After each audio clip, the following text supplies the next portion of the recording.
Hi there. Welcome back to Real Film Chronicles podcast. As always, I'm Nathan. My name is Brian. And today in episode 19, we're going to be discussing a little film called The Nighthouse. Yeah, this is a good one. I was pretty excited once you told me about it last week. I hadn't heard of it at all.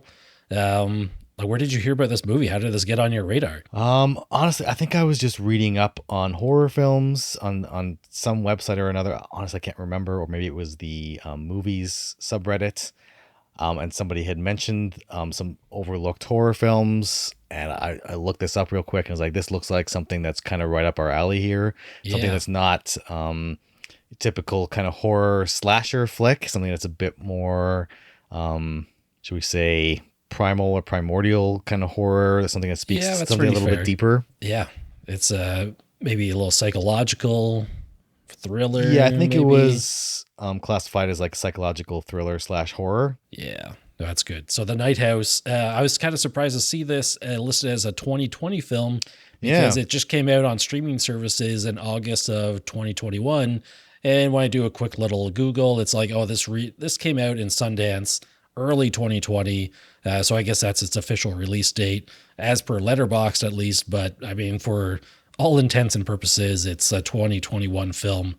Here we are, directed by David Bruckner, who directed The Ritual, which I think is still on Netflix. I think he did a segment or two in VHS, another movie called Southbound. But as soon as you mentioned David Bruckner, I had to go look him up, and seeing The Ritual was one of my favorite films from a couple years ago. I should check that out again. That was a 2017 film. Jeez. I'm not sure if it came out on Blu-ray yet, but I hope so. And of course, lead star is Rebecca Hall, who is always fantastic. I'm always up to see her on screen. I didn't really recognize any of the other names in here. The only other one that had a major role, I think, was Sarah Goldberg and Vondi Curtis Hall. Yeah, and they're both recognizable. Vondi Curtis Hall, you probably recognize him from Daredevil. Like the movie Daredevil or the TV series Daredevil? TV show. He was the reporter there. What's his name? Ben Ulrich? Oh, that's right. Yes. He's another very upset. Yeah. Yeah, you'll recognize him in a lot of older stuff, I think from the 80s and whatnot, and 80s and 90s. But yeah, I think the other big thing he's done recently was that Daredevil show on Netflix. And then Sarah Goldberg, she looked really familiar. What else has she been in? So Sarah Goldberg was in The Dark Knight Rises. I'm not sure what she was there. She was in The Report and the Hummingbird Project from a few years ago. And those are the only ones that I recognize, like the posters for, at least. Yeah, but she did a good job as well. I mean, the three of them were pretty solid. Awesome. Yeah, and I think it bears mention. I think Rebecca Hall is one of those actors who gets overlooked a little bit sometimes. Mm-hmm. But if you look at her body of work and the movie she's in, like, she always delivers, like, hands down. She's always 100% invested. I think she's a very, how do you put it, gracious actor, where she doesn't make it about her. Like, it's never like a Rebecca Hall movie. It's a movie starring or a movie featuring Rebecca Hall, or she's like, it's constantly, I think, very much devoted to and in service of the art and telling the story, right? And this movie basically lands, like, she's carrying this movie throughout the whole thing. It's just, she's probably in 99% of the scenes. Yeah, I mean... She has to carry the weight of this. She has to drive the entire thing forward. And, I mean, she does a good job. And like you said, she's in all sorts of stuff. Yeah, the way it's written, the way The Nighthouse is written and the way it's filmed, I mean, it can almost be written as like as a play, right? It's very there's very few settings, very few characters, very simple narrative structure, all to the movie's benefit, used to great effect, but it's that very kind of simplistic, kind of almost theater-esque kind of storytelling, right? You want to take a quick look at the overview here? Yeah. All right, let's do this. Reeling from the unexpected death of her husband, Beth is left alone in the lakeside home he built for her. Soon, she begins to uncover her recently deceased husband's disturbing secrets. All right, maybe that was inappropriate inflection at the end. But you know what? This was a scary movie. And I think that's about as far into the description as you can get without getting into spoiler Yeah. territory. Because, yeah, as soon as you start describing the plot in any great detail, it's difficult not to spoil the whole thing. And even when you do describe it, maybe it's not about spoiling it, but maybe it's because of the layers of storytelling and the ambiguity in what's going on. Maybe you can't even, maybe people will be more confused than spoiled if you start to describe some of these elements, right? Yeah. So with that, like, we don't want to talk about spoilers here initially. Give me like 60 to 120 seconds of your recommendation of this film, if you can. Go. Okay, so I can't remember the last time I was this tense watching a movie. It was like, I'm very rarely truly scared by a horror film. I think we talked about last time. We talked about *Malignant*, and there were a couple jump scares where it caught me off guard. But this one was just like, the Nighthouse was deeply, deeply unsettling, and I was just anxious the whole time watching it. Really like amazing emotional performance from Rebecca Hall as somebody who's dealing with, the suicide of her husband. That's a major plot point there. But I think I was mentioning the earlier description, where she's dealing with all these very complex emotions and then dealing with a potential haunting of her house. And just like such a nuanced performance and such an emotional performance, that you don't really expect that kind of caliber necessarily out of a quote unquote horror film. Yeah. Especially like, and this is not a slasher film, but like a slasher film, you have different expectations, but this was genuinely good horror film, a genuinely good movie, genuinely great performance by Rebecca Hall and the supporting casts, and just genuinely creepy and anxiety inducing. I would highly recommend this movie to anybody out there, to any audience, whether you love good films, whether you love good horror films. I didn't know what to expect with this movie. You never know with a big budget film or with an indie film what you're going to get here.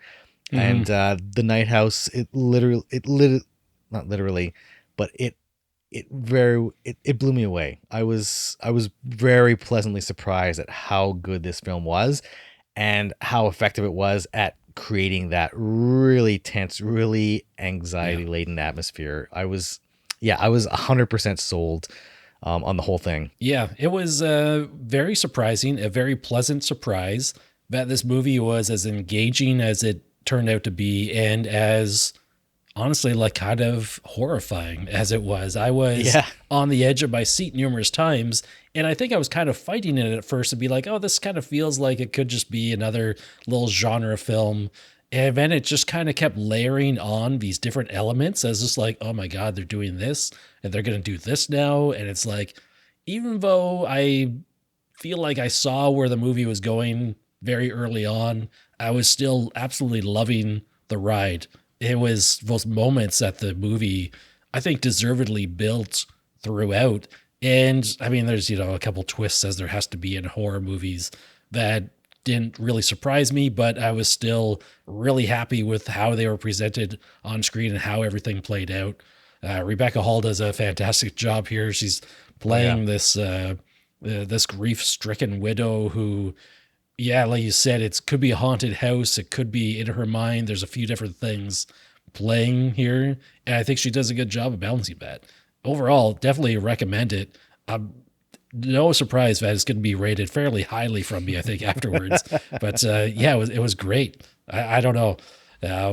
I think it's pretty fair from here on out. We're going to talk about spoilers because we just have to do it. So if you haven't seen the movie yet, definitely put this on pause. Go watch this film at 107 minutes. Turn off the lights and grab your popcorn. Bam. Enjoy the ride. Yeah, grab your popcorn and your heart monitors. Yes, exactly. Put on your, I keep forgetting to do that now because another movie recently that got me into this was Sinister. And I think if I had worn my watch that has the heart rate monitor on it now, I'd be really interested to see what it was. I've never even considered that before. But it might be a worthy purchase or investment into a decent heart rate monitor just to see what it's like. But Yeah, I'm really curious what the heart rates would be at certain points in this movie. I wasn't expecting it to be as scary as it was.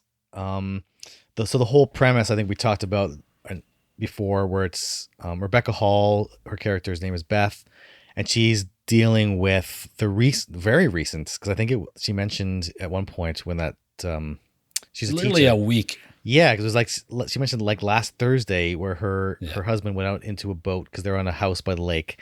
He went onto a boat and shot himself, and she like graphically at one point kind of says right in the mouth.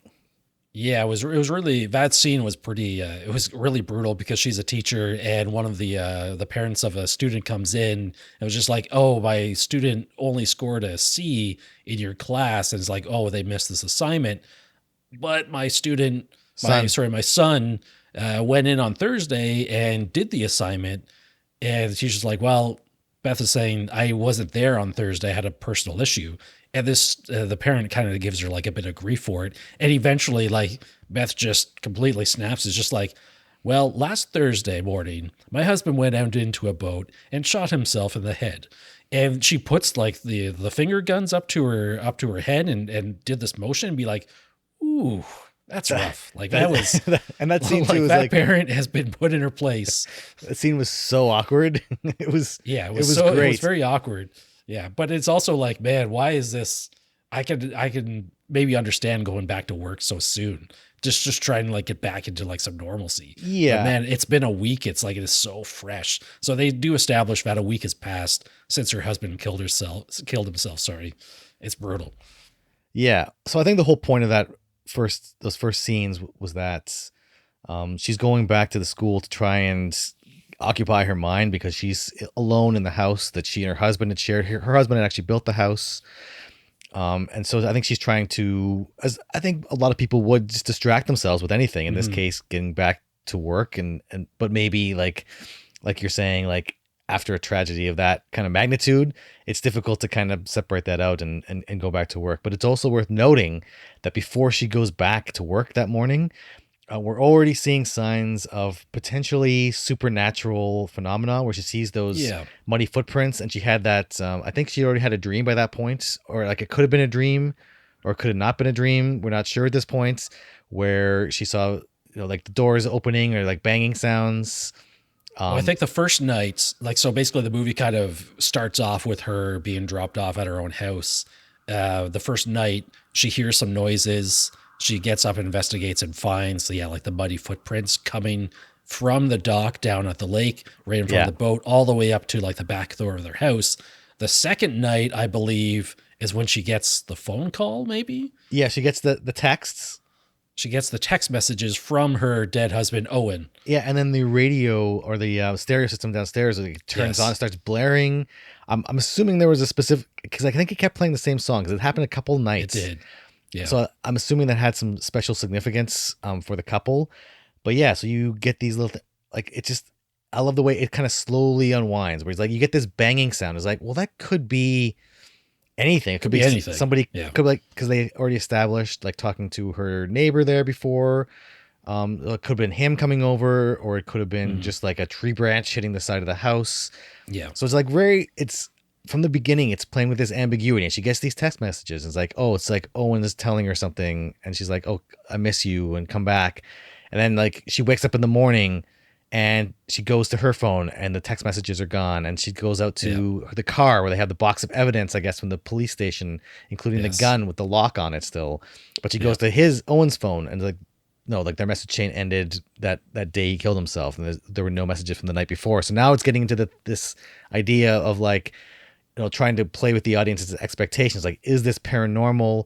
Is this like psychological? Like, is she trying to, like, is it a way for her to like deal with the trauma? And this is, all in her head, and she's having these hallucinations. So like, it really effectively balances those expectations, all the while making it like just super creepy. Like every time, because it's like, it's from a dead silence to that blaring noise. And it's like, it's not just the shock of it, but it's like that, just that knowing that you're home alone and something turned on that radio, and it's like, it's just really, really it's something so simple, but so effective to build that tension and build that atmosphere. Well, yeah, like in one of the cases, she's going downstairs. She opens the door, and of course, the door has a big glass panel in it. And when she turns her back, you can sort of see like a shadowy figure reflected in the glass, and be like, Yeah. like look behind you or something. And she does. She looks behind her, and she sees it as well. Like moves the door, and it disappears right away. It's just like, oh my god, what was that? Important to point out that in both those nights, she wakes up like kind of like in a sweat, like you're waking up from a nightmare, right? Yeah. And it's just like, and I love the way the film transitions this. She's checked her phone. The messages aren't there. Well, we know messages can be deleted from your phone. That's fine. Let's go get the husband's phone and power it up. It's like, there's no messages sent on that either. And that's been sitting in the evidence box this whole time. It also gives her an excuse to start going through the photos on her husband's phone. And in one of the first intrigues, first mysteries of the movie is finding these kind of odd photos on his phone of women that look suspiciously like Beth does. Right. So she finds the one on his phone first. Yes. Right. And then I think later, after she talks to her friend, she shows her friend there at school, another teacher, and she's like, I don't think this is me. It was like a generic kind of like, it was like bookshelves, so it could have been at a library or bookstores. Like I don't think this is me, because like it's the hair covering her face, kind of from a side view. It's like, it's probably you, but even if it's not you, like, do you really want to go down that rabbit hole? Is that really healthy at this point, at this stage of your morning? And I think then she goes to the computer, I think to the iCloud backup, and she starts going through some of the older photos. And that's where she see, like, they weren't on the phone, but they were backed up somewhere on the computer or on the cloud. And it's like, oh, there's a bunch of other pictures of other women. And she's like, oh, well, she's like, she's a brunette, I think, with brown eyes and like with longer hair. And like, she's looking at all the other photos. I was like, they all look suspiciously similar to her. So it's just like, yeah. So like, I think it's meant to be this kind of misdirect of like, oh, he was having an affair, or he was a creepy stalker taking pictures of women or something, right? Yeah. Although at this point, I don't know if did you guess the twist at the end in relation to his dark urges? I guessed it early on, but it was still a shocking reveal when they actually showed it. But I did guess it early on. I'm surprised at myself, because I'm not usually good at guessing this kind of stuff. Yeah, I think I did sort of guess it beforehand, but we have to lay out the other really important piece of context that gave a big hint towards this, is that while she's going through some of his stuff, and this guy is I don't know if he's an architect, he's a builder. He built this house, right? And so she finds a notebook with all the designs of the house in it. And as she's flipping through the pages, she's finding increasingly odd designs in it, including some maze-like structures, and then like mirrored, like a tracing sheet. A complete reverse floor plan. Her entire house floor plan, but laid out exactly in reverse. Yeah. And there's a note in there or something where it was, I can't remember the exact thing. I should have looked this up beforehand, but it was like, don't try and confuse it, trick it.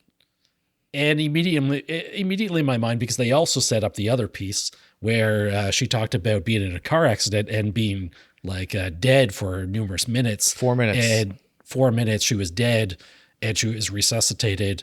And she basically tells her friends, but yeah, there's nothing in the afterlife. Like that 4 minutes was just nothing. And of course, it was kind of easy to put together. She was dead.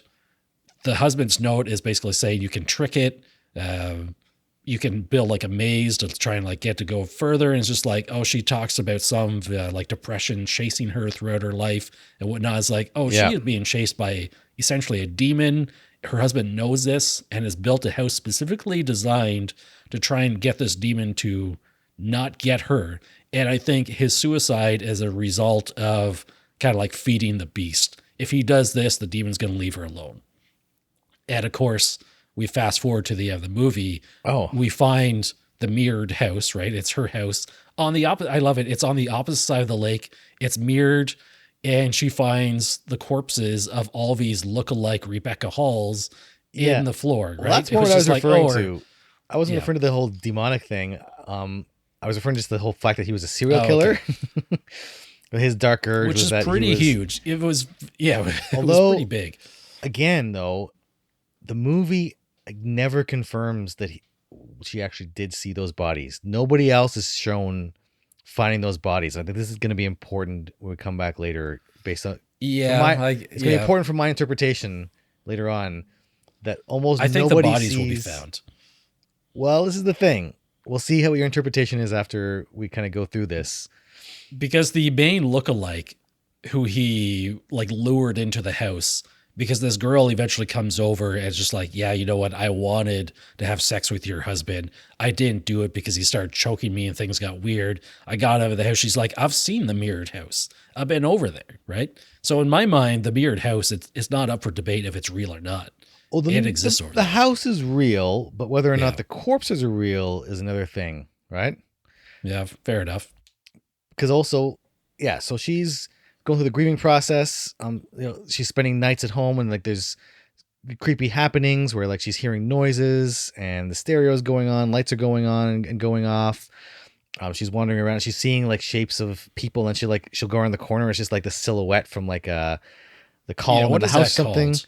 Because it's like, imagine the optical illusion of like the two vases side by side. You can sort of like see, if you're Yeah. looking at the object, you see the object, but then if you look at its edges, you can see the face. And the movie does this numerous times. Yeah. Where if you're looking at an object, but you can see like a face beside it, and then the face moves and it looks at Beth. It's just like It's kind of neat. super creepy.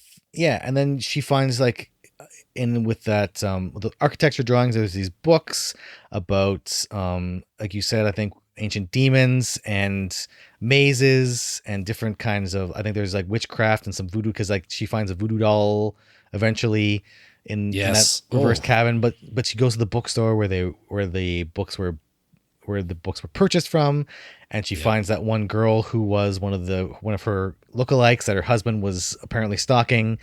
Then they have that little episode. She goes and finds that house, and then she finds, I think we've already alluded to this, but she finds upstairs, she finds that little voodoo doll with all like the pins all stuck through it. And it's like, right, that voodoo doll was super creepy, right? Like that was a disturbing little statue thing, because it's got like these poles going through the doll's eyes and like the heart and like other places. It's just like, oh, this is going to come into play later on. 100%. Yeah. And it's like the position that the figure is in, it's like they're hogtied and in this really prone position, and it's really kind of creepy.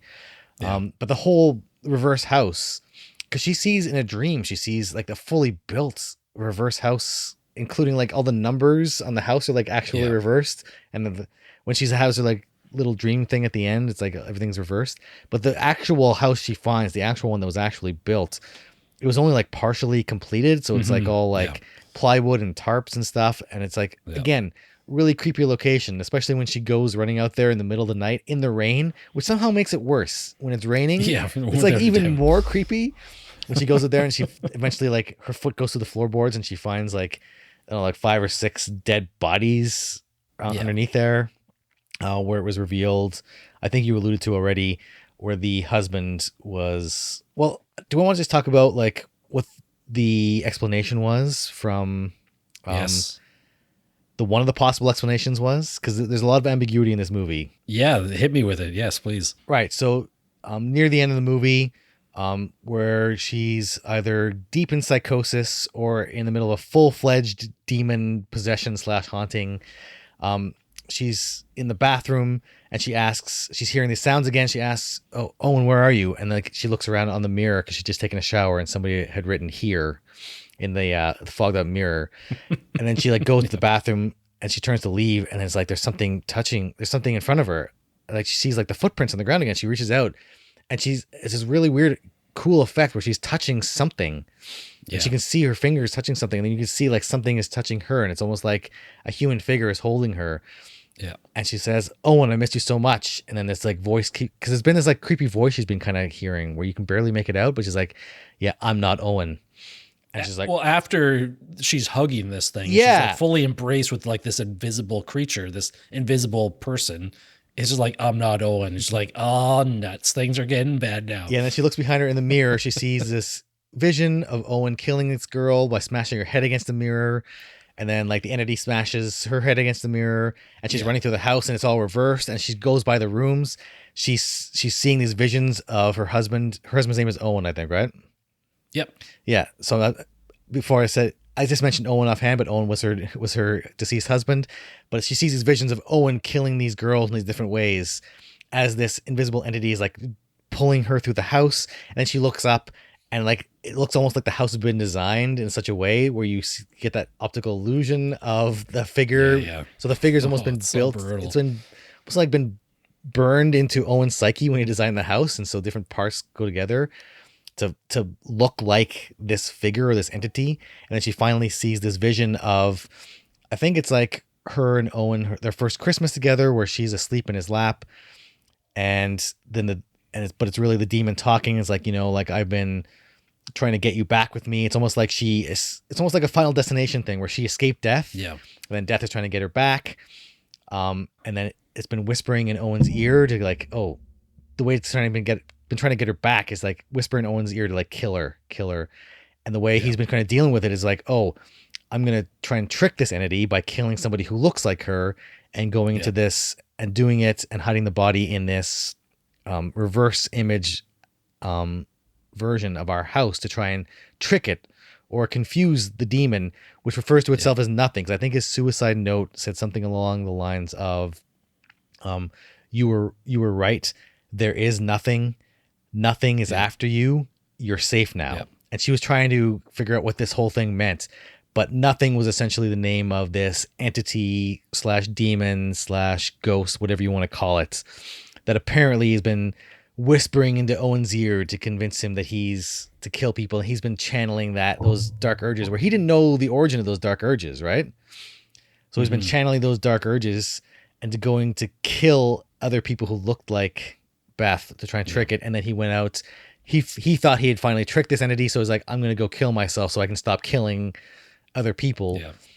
And then, so that's kind of the whole, that's what we're told as an audience, though it's not necessarily what's actually happening, and it's not the only interpretation of what's going on. Well, I'd be interested in hearing the other interpretation, because I think I took the movie fairly literally, like almost exactly as you just described it there. It's like, for me, it kind of felt somewhat straightforward. I didn't really get a sense of other things happening, unless you jog my memory here by by what's going on here. Yes. Well, I took the whole movie. Well, it's interesting because in interviews with the director, David Bruckner, one of the things he said that was really interesting was, because people were asking him, was like, is this really happening or is it all in her head?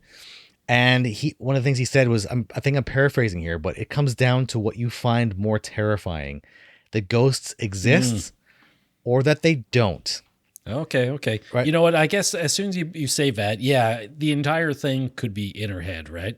Right. So it's shot in a way where she's really the only one witnessing all these paranormal, quote unquote, paranormal events, right? Nobody else sees the footprints. Nobody else sees the shapes in the window. Nobody else sees the doors opening and closing. Nobody else sees the dead bodies that she finds, right? Okay, let me ask you a quick question here. When the other girl who works at the bookstore comes to her house late at night, could that possibly have been a fiction as well, right? Like, is that in her head, possibly in her head? Like, that may or may not have happened. Possibly. I think that part was real, but it could possibly be also in her head. But that seemed almost like a true to life thing where you come together with people you least expect after somebody's death, trying to find that kind of closure. Because I latched onto that conversation they had between the two of them, where she's like, "Oh, I've been to the mirror house. I've been over there," and it's just like the other guy I think he's just a neighbor, but he kind of feels like he's like the community, like leader, right? Like he knows everybody. This is Von D. Curtis Hall. His name is Mel in the movie. Mel kind of plays it a little bit like he's saying he's never seen the house, but then later on he's just like, "Oh, I've actually seen your husband out here with another woman," but he didn't feel like it was his place to say anything. And I mean, the big thing for me at the end is the boat.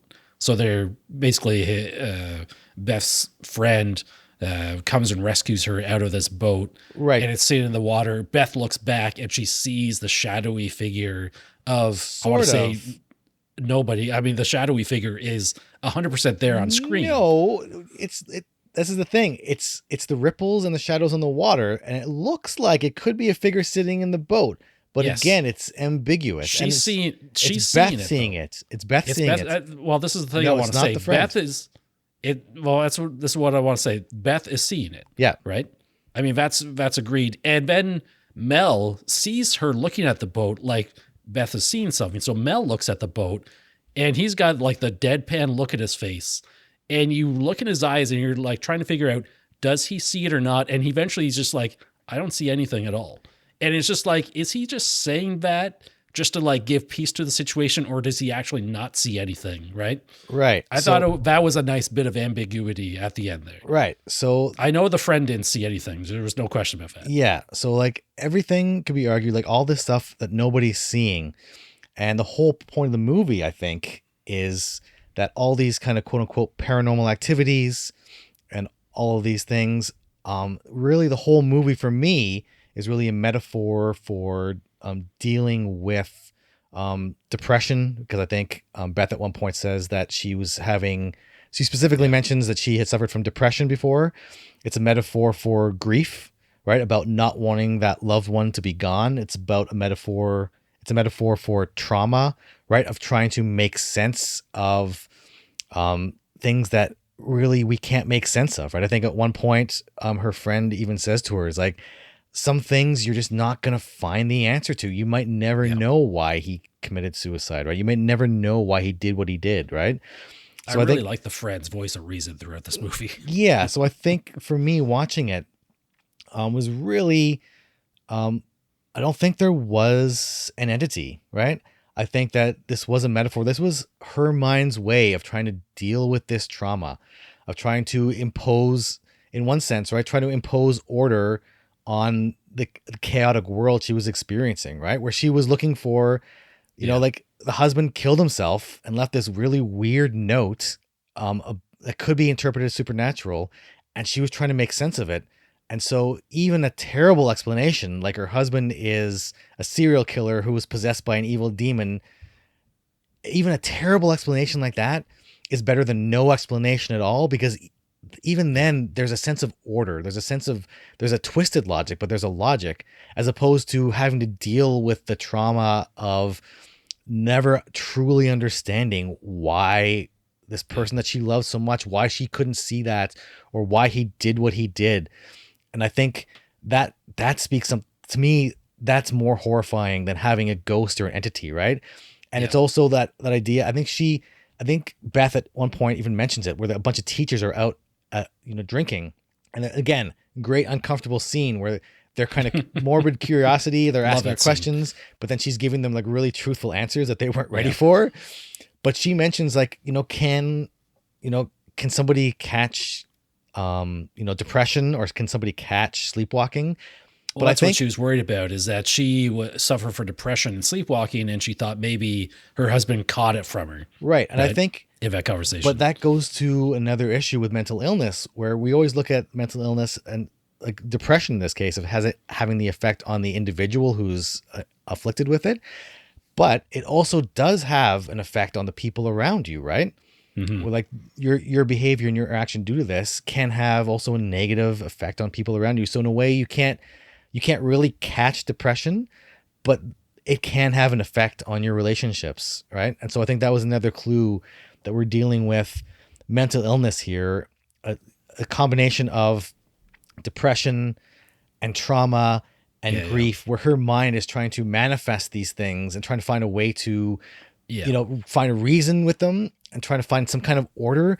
And so it's creating these visions where I think, for me anyway, was my interpretation was like a couple times early on, it was like where she wakes up, right? It cuts to a scene as like all this paranormal stuff is going on, and then she wakes up, where it's almost kind of giving you like almost like a hint on how to read what's going on, where like going forward in the movie, it's oh, these are dream states, or she's not psychologically stable. And I think it goes to great pains to show like she's not in a great place mentally, as none of us would be, losing somebody that close to us. And for me, this is more that psychological thriller component, where she is the real horror is that she's getting dragged down into this psychosis. And she needs that support structure, and she needs that she needs to talk to somebody, whether it's family members and friends or an actual counselor. And I think people throughout the film keep telling her, it's like, you need to be around people. You can't be alone in that house. It's not good for you. You need to talk to somebody. Yeah. And so for me, like that idea of nothing, I like that ambiguity there, where for you read it as this was an actual honest to God haunting. It was like a demon, and nothing was an actual, entity that was chasing her, and it's setting up for more sequels. And for me, it was more like that psychological. She was constructing this elaborate, or her unconscious was constructing this elaborate, story to try and find reason and to deal with that grief and that loss and that pain and that trauma, right? Well, it's such a fantastic observation on the film that it can work on both levels. And as you talk about it, it's just like, yeah, okay, like I understand now that I was seeing that as well, like subconsciously. I took it very literally. I think I wanted to, because I want to believe in ghosts and all this stuff, right? No, that's cool. It's very compelling, but it's also like, man, yeah, like every single scene is played out in such a way that it could be this alternate situation. Like she's looking through the notebook. She sees spiral designs, the mazes, the like random words, and she's creating a narrative in her head to try and explain why her husband did this, right? It's just like your mind is going to create anything for you. Was he actually fighting off a demon, or was he dealing with his own psychosis, his own mental illness, right? Where it's like he was imagining that, right? And if the dead bodies are real, and if he was murdering those people, right? Which is never, again, nobody else is shown seeing those dead bodies under the cabin. But if he was actually a serial killer, like he was obviously very troubled, right? And he was obviously dealing with his own kind of inner demons. And so there's that to me, him being a secret serial killer, that's almost more horrifying than having some supernatural entity, because that's something that could potentially really happen in real life. Like your significant other could turn out to be a murderer, right? Well, you take it that way, and it's just like, okay, yeah, he's killing women who look exactly like his wife. It's just like, what kind of secret feelings is he harboring for his wife? Like, is he trying to stave off the urge to kill her himself? Or is he just a serial killer, and this is, quote unquote, his type, right? Yeah, exactly. Yeah, that is pretty horrifying. Is he taking her story, right? Are there psychoses feeding off one another, where he took her story of like, I saw nothing afterwards, and in his twisted mind, he's like, oh yeah, nothing. Just like, in Dexter, where he keeps talking about his dark passenger, where he's almost his personification of his evil thoughts.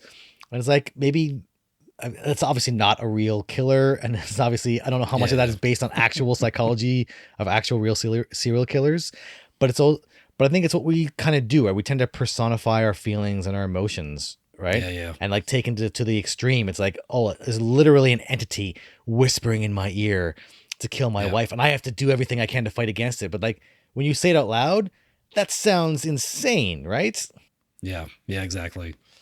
Oh, this movie it's so good. It works on many different levels. Yeah, but the other thing is, like, your reading is as correct as my reading based on the textual evidence, right?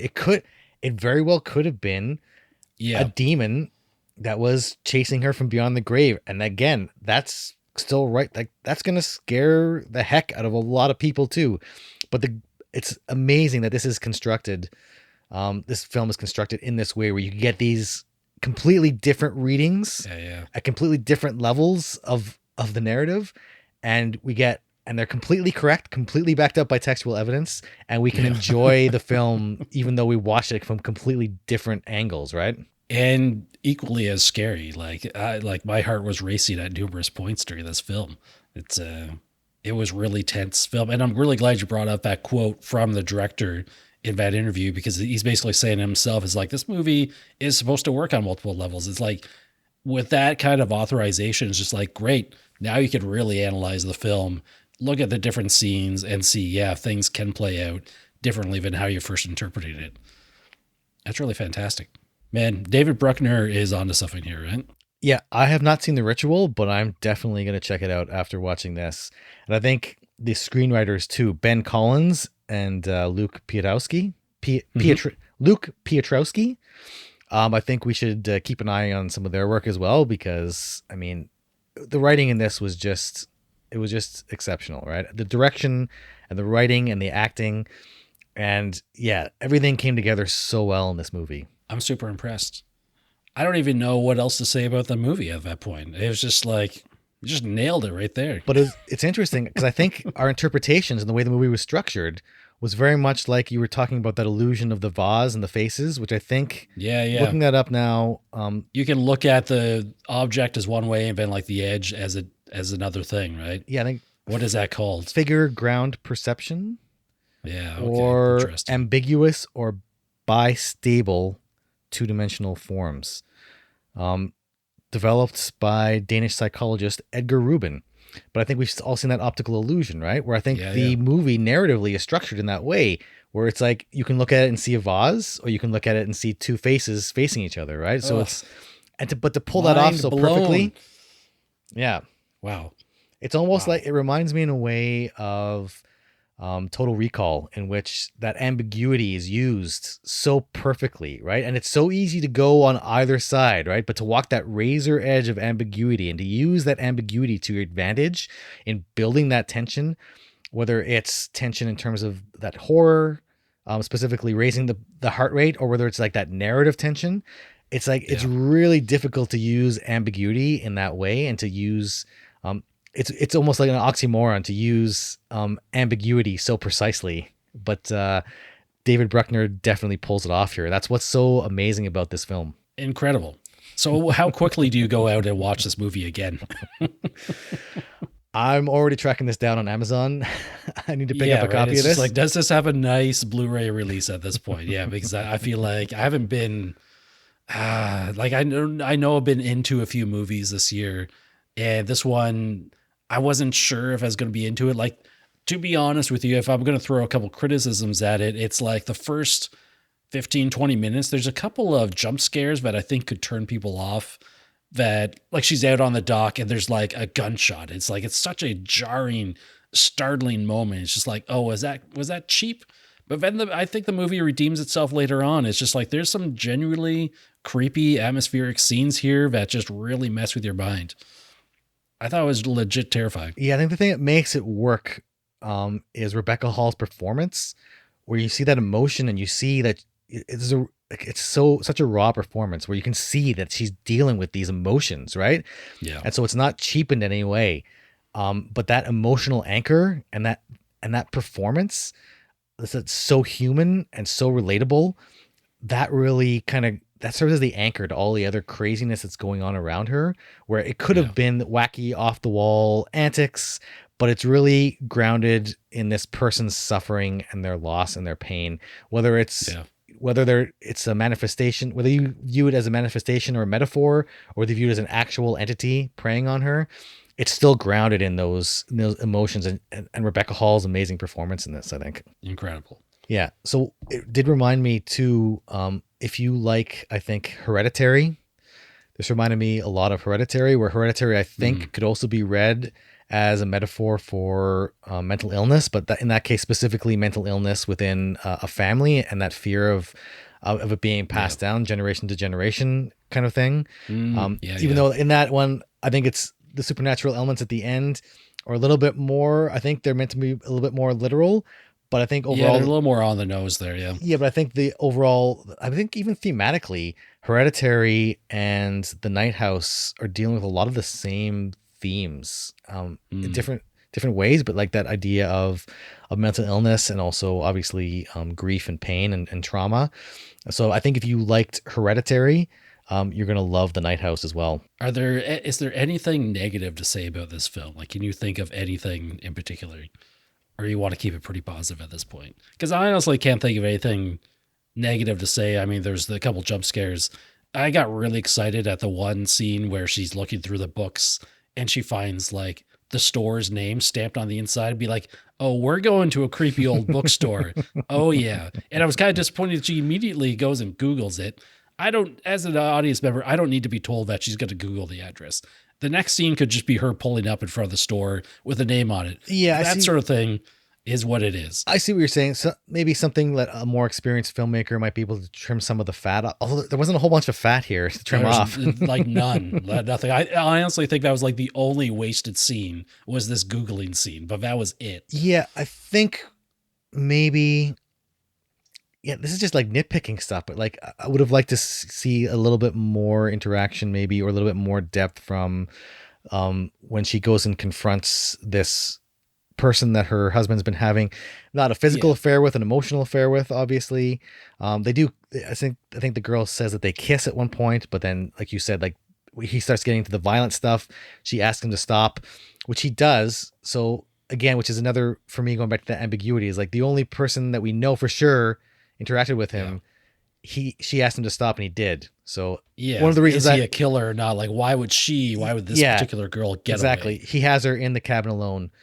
But if they would have gone maybe a bit more with that confrontation, because that was like the real, when she comes and visits Beth at the house, and you have Hmm. like the wife sitting down with like the mistress, and they're like, going over like this kind of like looking at the man's legacy, those human moments that could have been fleshed out a little bit more, or maybe the mythology about, because I think there's a couple of passages in the book that are underlined, but we're not really given a chance to see that a whole lot.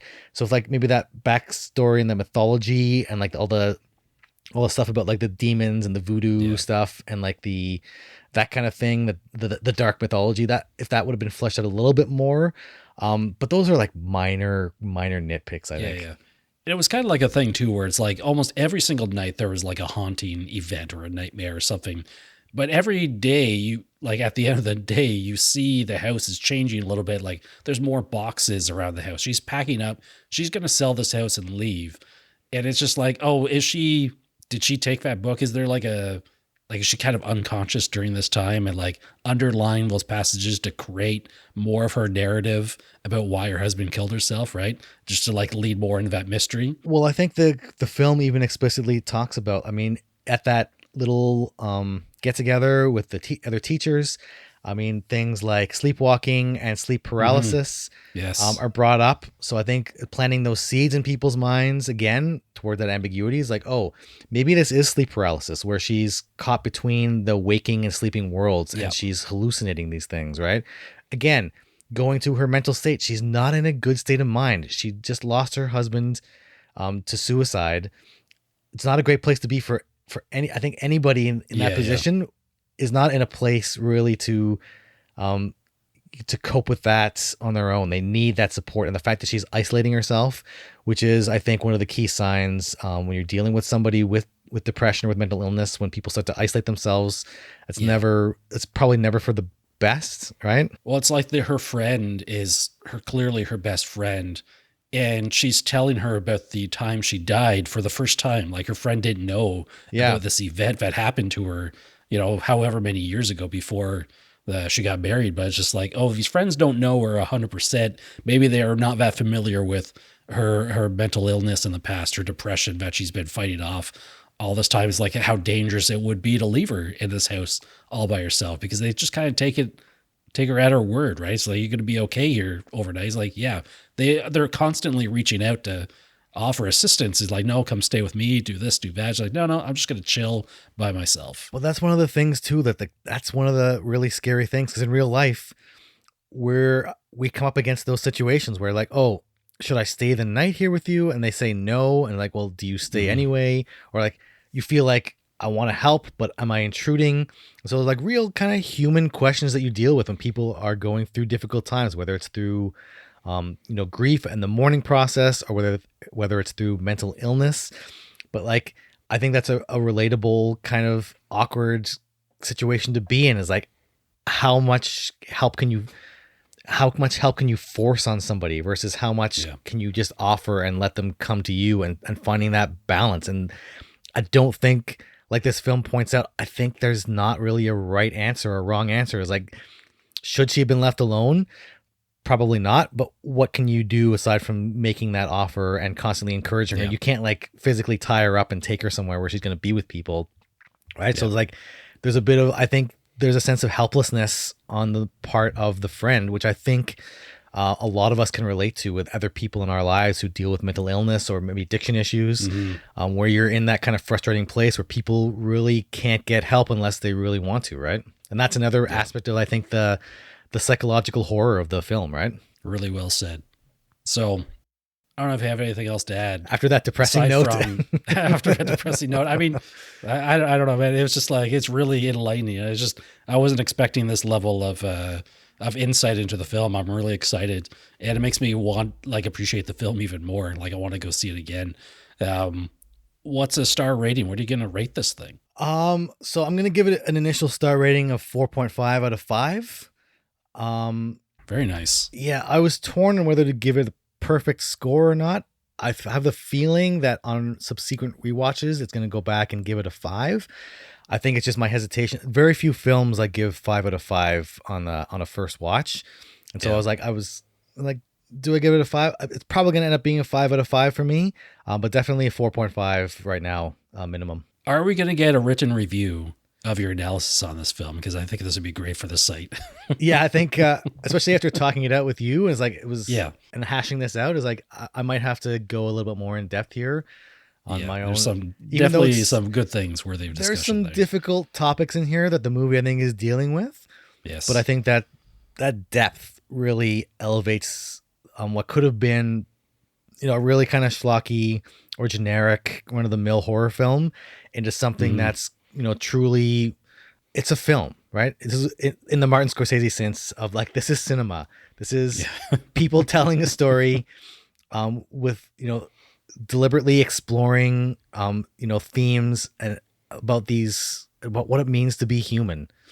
And I think that this deeper meaning is going to let it stand the test of time up there with films like, for me, like Hereditary is another recent one that was just like, it's one of those ones that gets better every time you watch it. For myself, for a star rating, I hate that I think about, like, I know I'm watching this movie and I know we're going to talk about it the next day.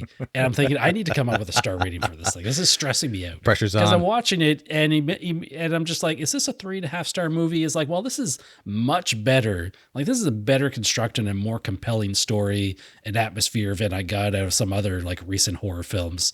But I've also rated 3.5 stars. Like, well, this is definitely 4-star movie. And then I come on here with you, and my mind is kind of melting away here, thinking, "Oh, this does entirely work on a whole other level." And it's like, I have to give it kudos.